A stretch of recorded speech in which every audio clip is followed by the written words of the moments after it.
There are moments as a founder when you look at your own thoughts and wonder if they're too expansive, too layered, too far outside the scope of what people expect from you. And in this minisode, I'm sharing why those inner rabbit holes are often the very work you're here to lead with. I've spent decades in rooms with high-level thinkers, and I see the same pattern again and again. And today I'm going to walk you through how to recognize when your inner world is actually your strategic edge. So stay with me, and you'll leave with a steadier relationship to your own depth. Hi, welcome to the podcast. I'm Sheila Botello, and I believe true success is built from the inside out. This minisode is designed to help you live into what lights you up this week. I want to share something that has been on my mind. There are moments when I think about the conversations I have privately with peers, the ideas we explore, the questions we sit with, the rabbit holes we go down. And sometimes I catch myself imagining what someone would think if they could hear it all. Would they say it feels a little too far outside the scope, or would they think it's too expansive or too conceptual? Have you ever had that thought about your own inner world? Pause with that for a moment, where in your thinking, you're going to places that may feel bigger than what you currently share publicly. So what themes keep coming back to you, even when you try to focus on something more practical? I invite you to consider this. What if that is actually your design? What if the very thing that feels layered ahead of the room is connected to your purpose for being here?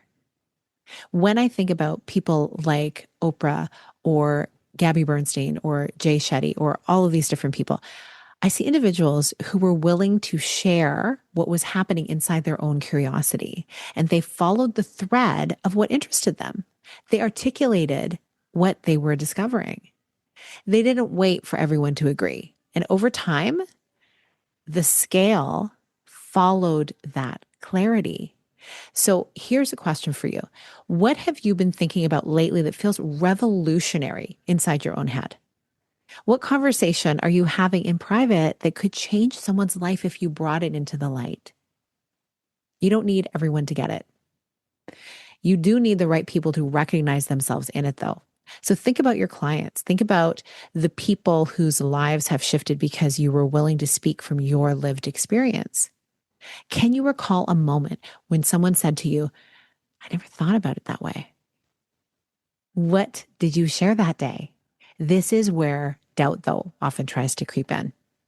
You wake up, you look at your list of things to do, you think about your metrics, and suddenly your question is all about whether your deeper reflections are actually relevant.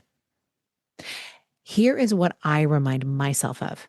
Every morning, before the tasks, before the numbers, I anchor into why I'm here. I ask myself, what is my purpose for being on this earth through the lens of business, leadership, and service? That's what I ask myself. What's your question? If you stripped away all the tactics and all the content calendar, what are you actually here to shift in people? And when you remember that, the doubt cycle loses momentum. Your job is not to shrink your thinking so it feels more accessible to everyone.